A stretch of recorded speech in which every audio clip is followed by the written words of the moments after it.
అన్ని వేళలా స్త్రీ పురుష సంబంధమైనటువంటి కామము అని భావన చెయ్యవద్దు దయచేసి. కామం అంటే కోరికే అని. కోరిక లేకుండా ఎలా ఉంటారు? అమ్మ కడుపులోంచి బయటికి రాగానే ఆకలితో పాల కోసం ఏడుస్తాడు. కోరిక లేకుండా ఉండరు.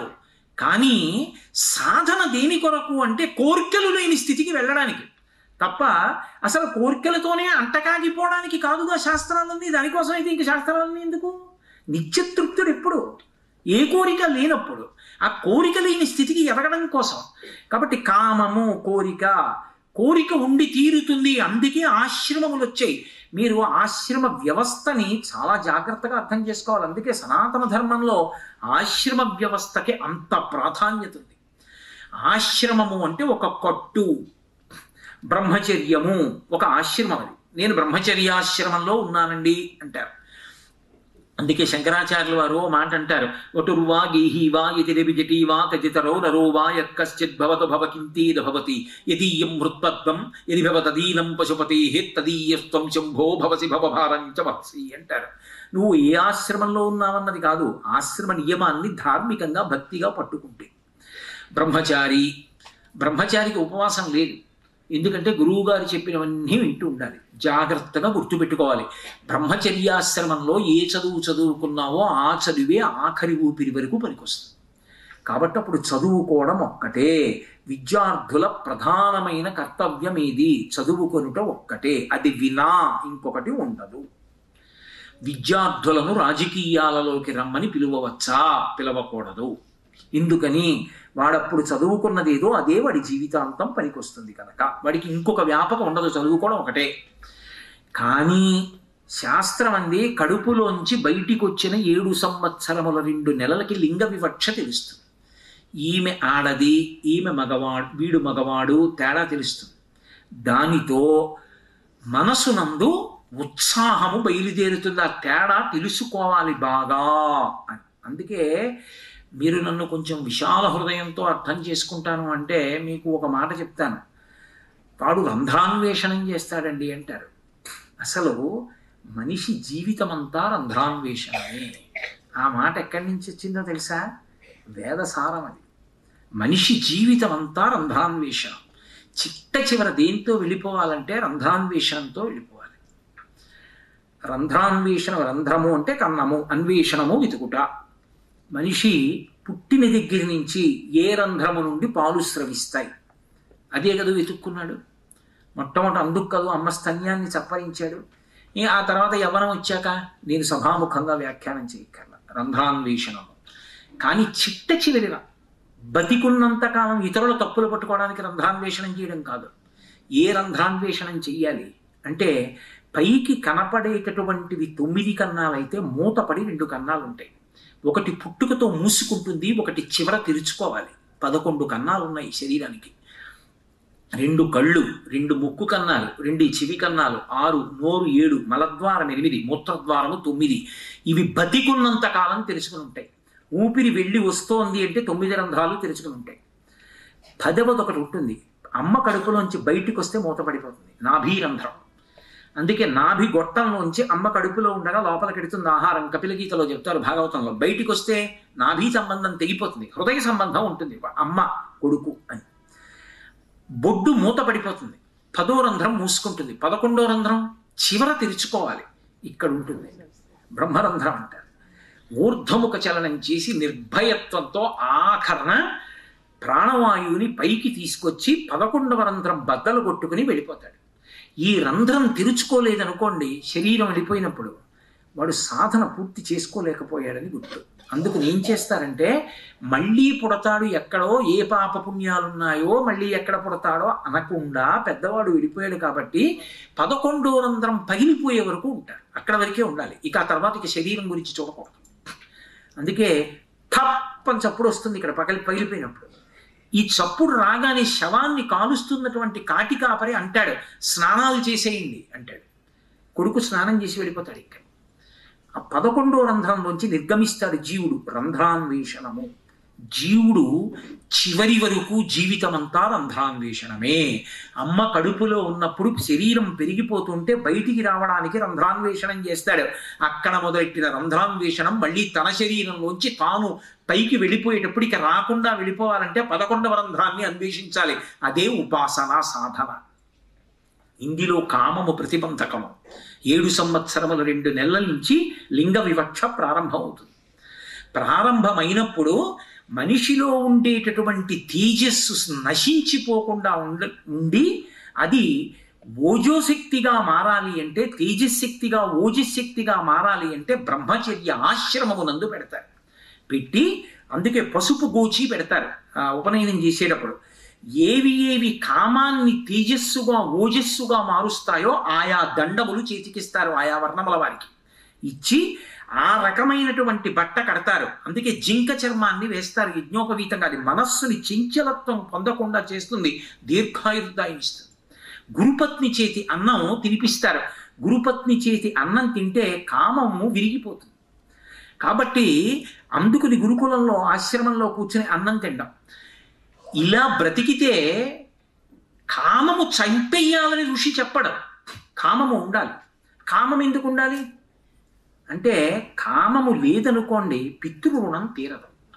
నేను మొదట్లో చెప్పా కదా నా ఉపన్యాసంలో, పితృరుణం తీరాలంటే ధార్మికమైన సంతానం ఉండాలి. సంతానం లేదనుకోండి ఎంత పుణ్యం చేసినా వాడిని ఊర్ధ్వలోకాల్లోకి రానివ్వరు. మృకండు మహర్షి ఒకప్పుడు బ్రహ్మసభ దగ్గరికి వెళ్ళాడు. మహానుభావుడు మృకండు. ఏమనుకోకండి మీరు వెళ్ళకూడదన్నారు ద్వారపాలికలు. అద్దొవ్వారికుల్లగ్గా అన్నారు. ఎందుకన్నాడు ఆయన? నీకు సంతానం లేదు కదా, బ్రహ్మసభా ప్రవేశం నీకు ఇవ్వరన్నారు. ఆయన వెంటనే తిరిగి వచ్చాడు. తిరిగి వచ్చి వనరకమింకదేవి భగవానుడు రాజకిరీటుడు ఉన్నవాడు, ఎందుకమ్మా బాధపడతావు? శివుడి గురించి తపస్సు చేస్తాను, అద్భుతమైన కొడుకుని కంటానన్నాడు. కాబట్టి సంతానమును పొందితే తప్ప పితృరుణం తీరదు. పితృరుణం తీరాలంటే మనసు యందు కామము కలిగి తీరాలి. కామము కలిగితే తప్ప భార్య యందు ప్రహృష్టమైనటువంటి మనసుతో సంగమించాడు. ప్రహృష్టమైన మనసుతో సంగమిస్తే తప్ప తేజోవంతమైన సంతానము సంభవము కాదు. అందుకే సుబ్రహ్మణ్యోత్పత్తిలో గంగాదేవి దగ్గరికి వెళ్ళినప్పుడు అగ్నిహోత్రుడు అడుగుతాడు, ప్రహృష్టవదనం దేవి అంటాడు. సంతోషంతో నాలో ఉన్న తేజస్సును పుచ్చుకోసిన వీర్యాన్ని అన్నాడు. అందుకు పరస్పరం సంతోషంగా సంగమించడం అన్న మాటని అర్ధనారీశ్వర స్వరూపంలో శివుడు పెట్టడానికి కారణం సంతానములు తేజోవంతములు కావాలి. ఒకరికి ఇష్టమో ఒకరికి అయిష్టమైతే పుట్టేటటువంటి సంతానము తేజో విహీనమైపోతుంది. వంశం తేజోవంతం కావాలి. కావాలి అంటే కామమును చంపేయకూడదు. కామమునకు ధర్మబద్ధమైన క్షేత్రమును అందించాలి. అందుకని కట్టు విప్పేరు, కట్టు మీద కట్టు వేస్తారు. బ్రహ్మచర్యాశ్రమం మీద గృహస్థాశ్రమం అన్న కట్టు వేస్తారు. అది పెళ్ళి అన్న ప్రక్రియ. వివాహము అన్న మాటకి 2 అర్థాలు. వి అంటే విశిష్టమైన, వాహము అంటే దానిని పొందుటకు ప్రయత్నము. ఏది విశిష్టమైనది? భగవంతుడు. కామము ప్రతిబంధకము, ధర్మంతో ముడేసి కామాన్ని జయిస్తాడు. ఇప్పుడు భగవంతుణ్ణి పొందడానికి ఇది సాధనం అవుతుంది. ఇప్పుడు కామం లేదు కాబట్టి సంతోషంగా సాధన చేస్తాడు. వాహము, వి అంటే చాలా బరువైనదై విచిత్రమైనటువంటి బరువు. అది ఎత్తుకుంటే ఎవరికైనా బరువుగా ఉంటుంది, కానీ ఈ బరువు ఎత్తుకున్న వాడికి సంతోషంగా ఉంటుంది, తేలిగ్గా ఉన్నట్టు ఉంటుంది, కానీ చాలా బరువే. ఓసారి పెళ్లి చేసుకున్నాడు అనుకోండి, అమ్మయ్య నువ్వు ములిగావు నక్షతలేస్తాడు. ఓ కొడుకులు కోణళ్ళు ఏదో ధూర్జుడు చెప్తాడు, కాళహస్తీశ్వర శతకంలో ఆలంచన్ మెడగట్టి దానికి రపత్య శ్రేణి కల్పించి తద్బాలవ్రాతము నిచ్చిపుచ్చుకొను సంబంధము భావించి అంటాడు. ఓ భార్య, ఓ కొడుకు, ఓ కూతురు. ఆ తర్వాత కూతుర్ని ఎవరింటికో ఇచ్చాడు కాబట్టి ఇప్పుడు ఒక్క కొడుకు. ఇప్పుడు మళ్ళీ కోడల్ని తెచ్చుకున్నాడు. కోడలు కూతురు లాంటిదేగా కాబట్టి కొడుకు కూతురు, మళ్ళీ ఇంట్లో ఆడపిల్ల మగపిల్లాడు, ఆ తర్వాత మనవలు, 2 వియ్యాలారు, వాళ్ళ బంధువులు, ఆ వియ్యంకుడు తమ్ముడు, వియ్యంకుడు అన్నగారు, ఈ బంధుత్వాలు, ఈ తాళ్ళు ఎన్ని కట్టేశావు అయి శివ, ఇంకా నాకెక్కడి నుంచి వస్తుంది వైరాగ్యం అన్నాడు. కాబట్టి కామమును చంపేయకోమని శాస్త్రాలు చెప్పవు. అసలు తప్పు మాట ఏమిటంటే కామాన్ని వదిలిపెట్టేయండి అనకూడదు, కామాన్ని ధర్మబద్ధం చేసుకోండి అని చెప్పాలి. కామము ధర్మబద్ధమైతే ఏ పాపము రాదు. అందుకే సీతమ్మ సుందరకాండ పారాయణ చేయండి అని ఎందుకంటారో తెలుసా? ధర్మం చెప్తుంది సుందరకాండ. ఆవిడంది, తృణమంతరత కృత్వా ప్రత్యువాచ శుచిస్మిత నివర్తయ మనోమత్త స్వజనే క్రియతాం మనః అంది. రావణ నీ మనస్సు నీ భార్యల యందు పెట్టుకోరా, ధర్మాత్ముడవైపోయావు అంది. అంతే. ఆయన కామం ఆయన భార్యల యందు ఉందనుకోండి, ఏమీ దోషం లేదు. ఎవరు కనబడినా, ఏ ఆడది కనబడినా, ఏ ఇల్లాలు కనబడినా, నేను రోజు ఏ కామాక్షి పరదేవతకి నమస్కరిస్తానో ఆ కామాక్షి ఓ నమస్కారం. కామము మాత్రం ఒక్క నా భార్య యందు నేను పరమధర్మాత్ముడు. ఆ చూపు మారిందనుకోండి, లో చూపు మారితే పైకి ఎలా చూస్తే, లోపల చూపులో దోషం వచ్చిందనుకోండి అప్పుడు ప్రమాదం. లోపల చూపులో దోషం రాలేదు, నా ఎదురుగుండా కూర్చున్నామని నేను అలా చూస్తున్నాను అనుకోండి, అదేమిటి అఘాయిత్యం ఇలా చూస్తున్నాను అనుకోవచ్చు. కానీ నేను శుక్రవారం నాడు కాంచీపురం వెళ్ళినప్పుడు అభిషేకం పొంది పసుపు నీళ్లు పోస్తూ ఉంటే నా తల్లి ఆ పసుపు నీళ్లు పోసుకున్న నల్లని కామాక్షి ఎంత గంభీరమూర్తో అలా ఉందే ఆ తల్లి, నా ఎదుట కామాక్షి కూర్చుందా ఏమి అని నా లోచూపు అనుకోండి. ఇప్పుడు నా చూపుకి ఏమిటి దోషం? మిగిలిన వాళ్ళు తప్పట్టుకోవచ్చు, కానీ నేనేం పాపం చేయట్లేదు. పరమేశ్వరుడికి తెలుసు నేను చూపు చూస్తున్నాను. ఈశ్వరుడు చూసేది లోచూపు.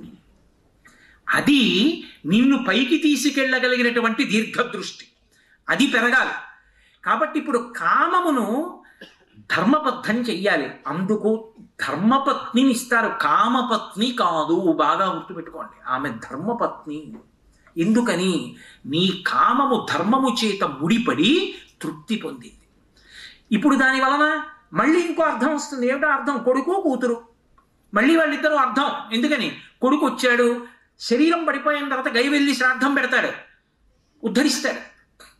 నా వయసు, నేను పెద్దవాడిని అయిపోయాను, చెయ్యి పట్టుకుని తీసుకెళ్ళి నాన్నగారండి జాగ్రత్త కాలు జారిపోతుందని కూర్చోపెట్టి చెంబుతో నీళ్లు తీసుకొచ్చి గంగలో నా మీద పోస్తాడు.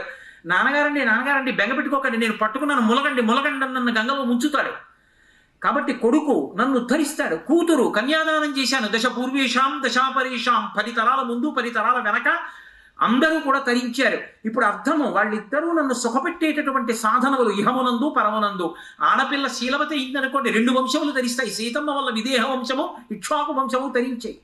కాబట్టి మళ్ళీ కామము ధర్మంతో ముడిపడితే మళ్ళీ ఇహపరములనిచ్చే అర్థములు వస్తాయి. కాబట్టి ఇవి 2 ధర్మంతో ముడిపడుతుంటే నీకు రక్షణ హేతువులు అందులోంచి ఉద్భవిస్తుంటాయి. కాబట్టి ధర్మమునకు అర్ధకామములు ముడిపడిపోతున్నాయి. ఇప్పుడు ధర్మము నుంచి విడిపడింది కామం. అర్థము ఎలా ప్రమాదం తీసుకొస్తుందో కామము కూడా అలాగే ప్రమాదాన్ని తీసుకొచ్చేస్తుంది. ఎందుకని? భవిష్యోత్తర పురాణంలో వెంకటేశ్వర స్వామి వారి వైభవానికి సంబంధించి చెప్తూ ఒక మాట చెప్తారు.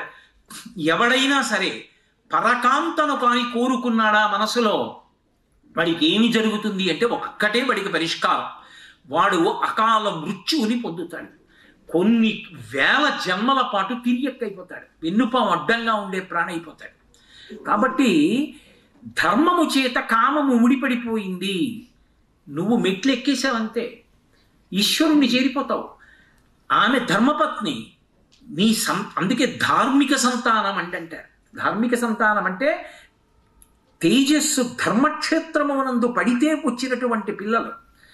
ఈ దేశంలో వివాహ వ్యవస్థకి అంత గొప్పతనం. అందుకే పెళ్లి సొంత విషయం కాదు.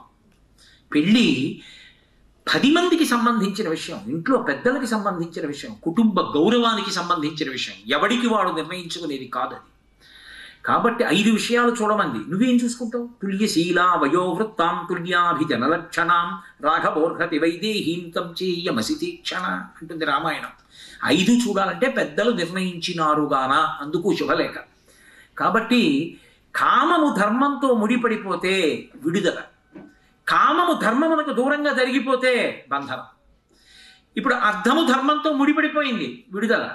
కామము ధర్మంతో ముడిపడిపోయింది, విడుదల. కామము అన్నప్పుడు కేవలము స్త్రీ పురుష సంబంధమే కాదు, ఇది ఆశ్రమం, అందుకు మారుస్తారు. బ్రహ్మచర్యాశ్రమాన్ని కట్లు విప్పేసి అప్పుడు గృహస్థాశ్రమం అన్న కట్టు వేస్తారు అనుకుంటే పొరపాటు. అలా వేయరు. అందుకే కట్టు మీద కట్టు వేస్తారు. ఇది మీరు చాలా జాగ్రత్తగా గమనించవలసిన విషయం. నేను నా కొడుకు వెళ్ళి పొలంలో పచ్చిగడ్డి కోసాం అనుకోండి, ఒరే చీకటి పడుతోందిరా, పాదు ముట్టుకోకూడదు, వెళ్ళి అమ్మ ఏదైనా కూర పట్టరండి, పొలం నుంచండి, ఆనప పాదు నుంచి కాయ కోసుకొస్తాను, గబగబా పచ్చగడ్డి మోపు కట్టి చీకటి పడిపోతుంది వెళ్ళిపోదాం, మళ్ళీ ఏ కన్నాల్లోంచో పావులు అవి బయటకు వస్తాయి, చాలా దూరం వెళ్ళాలి, రహదారి మీదకి వెళ్ళాలంటే పచ్చగడ్డి మోపు కట్టాను. నా కొడుకు గబగబా ఓ 2 తడపలు తీసుకొచ్చి వాడి మోకాలతో గట్టిగా నొక్కి వాడి బలంతో 2 వైపులా కట్టేశాడు. నేను వచ్చాను, చూశాను. ఎరా వేసావా, పచ్చగట్టి మోపు కట్టావా? కట్టేశాను అన్నగారండి, నాకున్న బలంతో గట్టిగా కట్టానన్నాడు. నేను ఒకసారి కదిపి చూశాను. అనుభవం ఉన్న రైతుని కదూ, నాకు అర్థమైంది వాడి కట్టు బలం సరిపోదు, ఇది మధ్యలో ఊడిపోయి గడ్డి కింద పడిపోతుందని. ఇప్పుడు నేనేం చేశానంటే వాడు వేసిన కట్టు నేను విప్పలేదు. ఇప్పుడు నేను కింద నుంచి ఇంకో తలప పెట్టి నా మోకాలతో నొక్కి గట్టిగా దగ్గర చేసి కుదిపి కట్టేశాను. ముడిరు మీరు ఎప్పుడైనా చూశారో లేదో, తాడి పట్ట ఇలా తిప్పేసి ముడివేస్తారు. 2 వైపులా గట్టిగా బిగించి వేశాను. ఇంతకుముందు వాడు వేసిన కట్లప్పుడు ఏమవుతాయి? వదులైపోయి కింద పడిపోతాయి. నేను కట్లు విప్పానా, అవి ఊడిపోయాయ్యా? అవి ఊడిపోయాయి, నేను విప్పలేదు. బ్రహ్మచర్యాశ్రమము అన్న కట్టు వదలదు. ఎందుకు వదలదో తెలుసా? అది ఊడుతుందంతే, కానీ నేను వదల్చలేదు. దాని మాటకు అర్థం ఏమిటో తెలుసా? భార్య యందు మాత్రమే ధార్మికమైన కామమున్నవాడు నిత్య బ్రహ్మచారి, మనసుతో కూడా కోరనివాడు. కాబట్టి ఇప్పుడు ఆ కట్టు అలాగే ఉంది. ఇప్పుడు వేరొక కట్టు చేత ధర్మమునందు మరింత ఉద్ధరణ పొందాడు, పితృ రుణం తీర్చుకున్నాడు. ఆమెతో కలిసి యజ్ఞం చేశాడు, దేవతల రుణం తీర్చుకున్నాడు. నేను రామాయణం చదువుతాను వినవే అన్నాడు. తాను చదువుతున్నాడా, ఆవిడ వింటోంది. ఒకప్పుడు కళ్ళజోడు కనపడలేదు. నువ్వు చదవబోయి నేను వింటానన్నాడు. ఆవిడ చదివింది, ఇది విన్నాడు. ఇద్దరూ అందుకు ప్రవేశించారు. అందుకు ధర్మపత్ని, అందుకు ఆవిడ చెయ్యి పట్టుకుని ప్రస్థానం చేస్తాడు. ఇద్దరూ కలిసి నడుస్తారు తప్ప ఎంత సంపాదిద్దాం, ఎక్కడ దాచేద్దాం, దీనికోసం ఇద్దరు అయితే అంతకన్నా అర్ధరహితమైన విషయం ఇంకోటి. ఇప్పుడు ఈ కట్టు మీద ఇంకో కట్టేస్తారు. ఏమిటి ఆ కట్టు? చాలు, చెప్పులు ఇప్పేశారంటారు. చెప్పులు ఇప్పేయమని ఒక విషయం శాస్త్రంలో. ఎప్పుడూ చెప్పులు వేసుకోకూడదు. ఎప్పుడూ చెప్పులు వేసుకోకూడదు అంటే నా ఉద్దేశం మీరు వేసుకున్నారు కదండి అని అడగండి. చెప్పులు ఇప్పుట అన్న మాటకు అర్థం ఏంటంటే మీకు తేలిగ్గా అర్థం అవడానికి ఒక ఉదాహరణ చెప్పేస్తా, పట్టుకుంటారు. నాకు ఒక కొడుకు కూతురు ఉన్నారనుకోండి, నా కూతురికి పెళ్లి చేసేసి నా కొడుక్కి పెళ్లి చేసేసాను అనుకోండి, నేను చెప్పులు ఇప్పేశాను అంటే దాని అర్థం ఏంటో తెలుసా? నేను పీటల మీద లౌకిక కార్యాలకి కూర్చోను. ఇక లౌకిక కార్యాలకి కూర్చోవడం అన్నది ఉండదు. ఎందుకని? నా కొడుకు ఉపనయనం అయిపోయింది, బాలసారి అయిపోయింది, అక్షరాభ్యాసం అయిపోయింది, స్నాతకం అయిపోయింది, పెళ్ళి అయిపోయింది. నా కూతురిని పెంచి పెద్ద చేసేసాను, దానికి కన్యాదానం చేసేసాను. నా కొడుక్కి కొడుకు పుట్టాడు, నా కొడుకు కోళ్ళు కూర్చొని నామకరణం చేసుకుంటారు. వాళ్ళిద్దరూ బాలసారి చేస్తారు, వాళ్ళిద్దరూ పిల్లాన్ని చదివించుకుంటారు.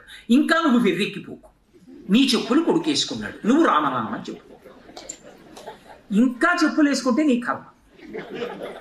అంటే దాని ఉద్దేశం బాహ్యంగా పాదరక్షలు వేసుకోమని కాదు, ఏది ఎప్పుడు విప్పియాలో అప్పుడు నేర్చుకో. అంటే మనవడి మీద ప్రేమ ఉండకూడదా? ఉండొచ్చు. మా గోపాలకృష్ణ గారిలా ఉంటారు. మనవడి మీద పరిపూర్ణమైన ప్రేమ. కానీ భగవద్భక్తిలో అయ్యప్ప స్వామి దేవాలయంలో కాకినాడలో కార్యక్రమాలు ఉంటే అన్నీ విడిచిపెట్టి ఆయనే సమస్తం. మనసులో మనవాడు వృద్ధిలోకి రావాలి, చక్కగా వాడు వృద్ధిలోకి రావాలి. కొడుకు కోడలు సంతోషంగా ఉండాలి, కూతురు అల్లుడు మనవలు సంతోషంగా ఉండాలి. దానికి నేను ఈశ్వర సేవలో ఉంటాను. ఇక నేను కూర్చుంటే పీటల మీద ఈశ్వర కార్యాలకి. మరి షష్ఠి పూర్తండి అనొచ్చు మీరు, నేను కూర్చోను. 60 ఏళ్ళు వస్తే గండం వస్తుంది, ఎందుకంటే పుట్టిన సంవత్సరం చూసేసాను కాబట్టి. 60వ ఏడు అంటే మనకి షష్ఠి పూర్తి అంటే 60 పూర్తి అయిపోయాయి, మళ్ళీ పుట్టిన సంవత్సరం మళ్ళీ వచ్చేసింది, గండకాలం వచ్చేస్తుంది. మా నాన్నగారు బతికుండి ఇంకా ఆయన పేరు మీద మా ఇంట్లో శుభలేఖ ఇవ్వాలండి, ఆయన శరీరంతో ఉంటే మాకు ఎన్నో విషయాలు నేర్పుతారండి అని మా అబ్బాయికి అమ్మాయికి అనిపిస్తే నాకు షష్ఠి పూర్తి చేస్తారు. నా శిష్యులకి నేను బతికి ఉండాలనిపిస్తే షష్ఠి పూర్తి చేస్తారు. వాళ్ళకి అనిపించలేదనుకోండి, నేను 24 షష్ఠి పూర్తి చేయండి రా అడగకూడదు. ఓన్లే ఇక మిగిలిన కాలం భగవంతుడి యందు పెట్టుకుందాం, చాలే వైరాగ్యానికి ఇది కారణమైంది అనుకోవాలి. అందుకే ఇక తాను ఎందుకు కూర్చున్నాడు పీటల మీద? కాబట్టి గృహస్థాశ్రమం అన్న కట్టు పిచ్చి కోసమా? కాదు, ఒకప్పుడు వానప్రస్థం కోసం. ఇవాళ ఉన్న రోజుల్లో ఎక్కడికి వెళ్ళిపోక్కర్లేదు, కానీ మానసిక వానప్రస్థంలో ఉండాలి. అంటే భగవంతుడితో ముడి మిగిలిన వాటి పట్ల ఆయన అనుగ్రహము చేత ప్రసాదములు. ఈశ్వర ప్రసాదం అండి చక్ర పొంగల్ చేతిలో పెట్టారు. ఇలా చూసుకున్నాను, పక్కవాడి చేతిలోకి చూశాను, 2 జీడిపప్పులు 3 యాలక్కాయలు 4 కిస్మిస్ పళ్ళు కనబడ్డాయి. ఏమిటో నా ప్రారంభం, ఒక్క జీడిపప్పు లేదు, వాడి దాంట్లో ఎన్నో అంటానా? అవి లేకపోయినా ప్రసాదమే, అది ఉన్నా ప్రసాదం. దానికి పోషక విలువలు, జీడిపప్పులు, బరువులు, డబ్బులు అవన్నీ నిర్ణయాలు కావు. ప్రసాదం అనుగ్రహం అంతే. కాబట్టి ఇప్పుడు అన్నీ ప్రసాదాలే. మా అబ్బాయి ఈశ్వర ప్రసాద్. అందుకే పూర్వం అన్ని పేర్లు కూడా ప్రసాదులు ఉండేవి. ఈశ్వర ప్రసాద్, సత్యనారాయణ ప్రసాద్, వెంకట ప్రసాద్. ఇప్పుడేమీ లేవు, అదో అదృష్టం. కాబట్టి అన్నీ ప్రసాదం. కష్టం వచ్చింది ఈశ్వర ప్రసాదం. అమ్మయ్య ఏదో పోయింది పాపం, గత జన్మల్లో చేసింది. నిన్ను సేవింపక నాపదల్పడమని నిత్యోత్సవం బబ్బని జనమత్రుండనని సంసార మోహంబు పైగొనని గ్రహగతులు కుందింపని మేలు వచ్చిన రాణి అవి నాకు భూషణములే శ్రీకాళహస్తీశ్వర. లోకుల్లంగని మెచ్చని ఎలుగని లోలోన నిందించని చీకాకున్బడని మహాత్ముడనని జేలొక్కని మూకీభావమునం తిట్టని త్రోయని నీ కారుణ్యము కలిగి ఉండినను అంతే చాలునో శంకర. ఇప్పుడు వైరాగ్యంలోకి వెళ్ళాడు. ఆ వైరాగ్య సుఖము ఇప్పుడు అన్ని సుఖముల కన్నా కూడా పై సుఖము. దేనితో సంగం ఉండదు, ఏదైనా ఈశ్వరుడు యొక్క అనుగ్రహమే అని నిలబడతాడు. గాలి వైరాగ్యానికి ఉదాహరణ. అలా జాజి పందిరి మించి వస్తే అబ్బా ఎంత సువాసనం అంటారు. పొంగిపోతుందా? వెళ్ళిపోతుంది. కుక్క కళేబరం నుంచి వచ్చింది, చిచ్చి చిచ్చి అని ఉత్తరీయం అడ్డు పెట్టుకున్నాడు, కుంగిపోతుందా? వెళ్ళిపోతుంది. నువ్వు మెచ్చుకుంటే పొంగిపోదు, నువ్వు తిట్టుకుంటే కుంగిపోదు. గాలి తనంత తాను వెళ్ళిపోతుంది. కుక్క కళేబరం మించి వెళుతుంది, జాజి పందిరి మించి వెళుతుంది. వైరాగ్య సుఖం ఉన్నవాడు అలా ఉంటాడు. ఒకప్పుడు ఈ దేశంలో కొంతమంది సన్యాసుల్ని ఉత్తర భారతదేశంలోకి తీసుకెళ్లి కారాగారంలో పెట్టారు. పెడితే వాళ్ళు అన్నారు పరమేశ్వర అనుగ్రహం అన్నాడు. ఆయన రాసి పెట్టాడు, ఇలా పెట్టారు అన్నారు. వాళ్ళందరూ కూర్చుని హనుమాన్ చాలీసా పారాయణలు అవి మొదలుపెట్టారు. తీసుకొచ్చి ఏదో ప్రసాదం పెట్టారు, ఈశ్వర అనుగ్రహం అని తిన్నారు. వాళ్ళ మీద రిపోర్ట్ రాశారు, అయ్యా వీళ్ళని ఏం చేసినా లోపల పెట్టినా ఈశ్వరానుగ్రహం అన్నారు. పెడితే ఈశ్వర ప్రసాదం అన్నారు. హనుమాన్ చాలీసా చదువుకున్నారు, ఏం చేయాలో వదిలేయండి అన్నారు. ఈశ్వరానుగ్రహం వెళ్ళిపోయారు. ఇప్పుడు వాడు ఏం చేస్తారు? మీరు వాడిని ఏం చేయడానికి ఉండదు. నిత్యతృప్తుడు, వైరాగ్య సుఖంతో ఉంటాడు. కాబట్టి అటువంటి వైరాగ్య సుఖం పొందినటువంటి స్థాయికి వెళ్ళిపోయినటువంటి స్థితి మనశ్శాంతికి కారణం. ఆ తర్వాత దేని గురించి చింతన లేనిక శరీర వ్యామోహం లేదు. ఇది పడిపోతుందన్న సత్యం తెలుసు. పడిపోకుండా ఉండిపోయిన వాళ్ళు ఉన్నారేంటి? అందరూ వెళ్ళిపోయిన వాళ్ళే. కాబట్టి ఇది వెళ్ళిపోతుంది. ఆత్మ నేను, ఇది వెళ్ళిపోతుంది. జ్ఞానము రూఢమై అనుభవంలోకి వచ్చింది, మోక్షము. దీనికి కారణము ధర్మము. ఈ ధర్మం చెప్పిన వాడెవరో వాడు గురువు. ఈ దేశంలో గొప్పతనం అంతా అటు తిరిగి ఇటు తిరిగి ఎటుకు వెళ్ళిపోతుందంటే, పురుషార్థములలో ధర్మం మీద నిలబడు, ధర్మం మీద ఊంచుకో, ధర్మాన్ని పట్టుకో. ధర్మో రక్షతి రక్షిత.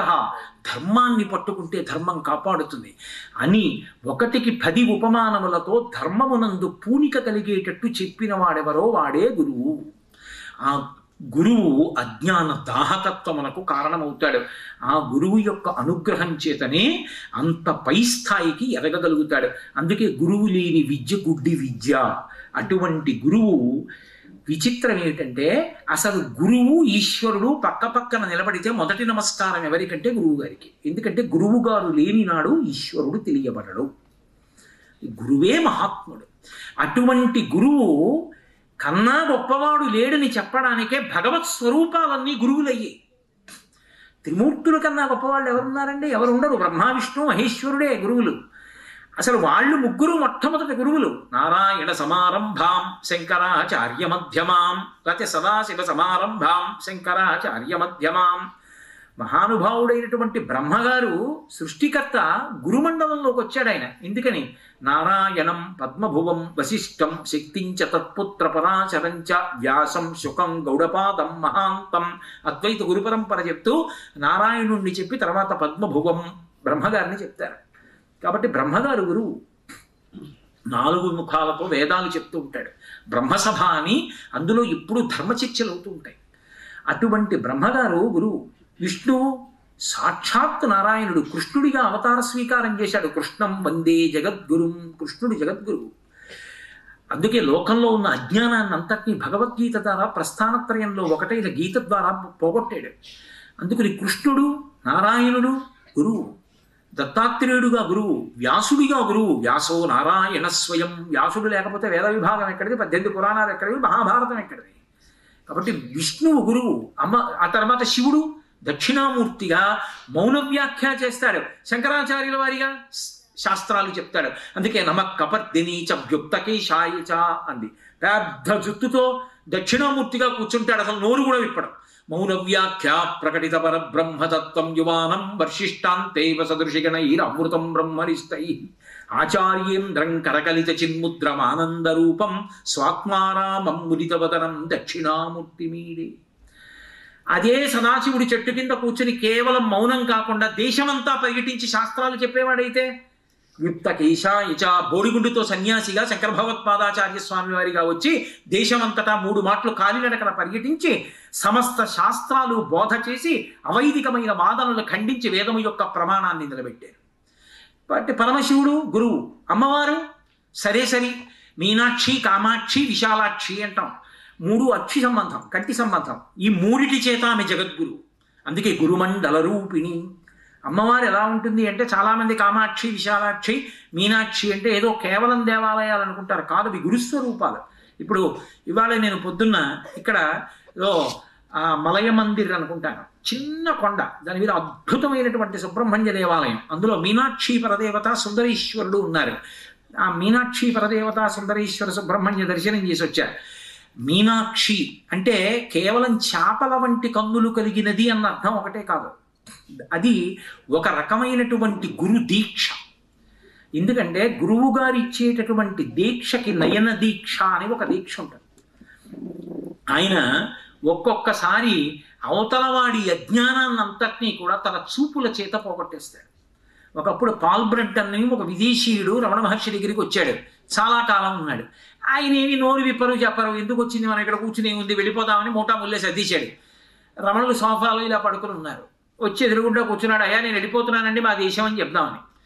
ఆయన ఇలా కూర్చున్నవాడు ఏం చేశారంటే రమణ మహర్షి ఇలా చూశారు ఒకసారి. పాల్ బ్రాంటన్ అంట ఆయన కళ్ళల్లోకి అదే పనిగా చూసేటప్పటికీ పాల్ బ్రాంటన్ అజ్ఞానం అంతా విచ్చిపోయి సమస్త శాస్త్రములు భాషించిపోయాయి. వేదాంతవర్త అర్థమైపోయి తన స్వరూపం అర్థమైపోయింది. తర్వాత ఎన్నో పుస్తకాలు రాశాడు. ఆయన వల్లే విదేశాల్లో రమణ మహర్షి పరిచయం అయ్యారు. కంటి చూపు చేతిస్తారు. రమణ మహర్షి ఒకప్పుడు పూరి శంకరాచార్యుల వారి యొక్క అనుమానాలను పోగొట్టారు కంటి చూపు చేత. కాబట్టి మీనాక్షి అంటే ఆ తల్లి కేవలము చూపుల చేత విశాలాక్షి అన్న పేరు చేత. మీనాక్షి కాదు, విశాలాక్షి అంటే విశాలమైన చూపులు కలిగినది అని. పైకి అర్థం ఏమిటంటే విశాలాక్షి అంటే దృశాద్రాఘీయస్యాదరదలిత నీలోత్పల రుచ దవీయంసం దీనం స్నపయ కృపయా మమపి శివే అనీనాయం ధన్యో భవతి నచతే హానిరియత వనీవా హన్యేవా సమకర నిపాతో హిమకర అంటారు శంకర భగవత్పాదులు. ఈ ప్రపంచం ఎంత దూరం ఉంటుందో అంతకన్నా ఎక్కువ దూరం ఇలా కళ్ళు తిప్పి చూసుకుంటూ ఉంటుంది. ఇలా ఎందుకు అంటే ఆ బ్రహ్మకీట జనని తన బిడ్డలందరినీ చూసుకుంటూ ఉంటుంది. అలా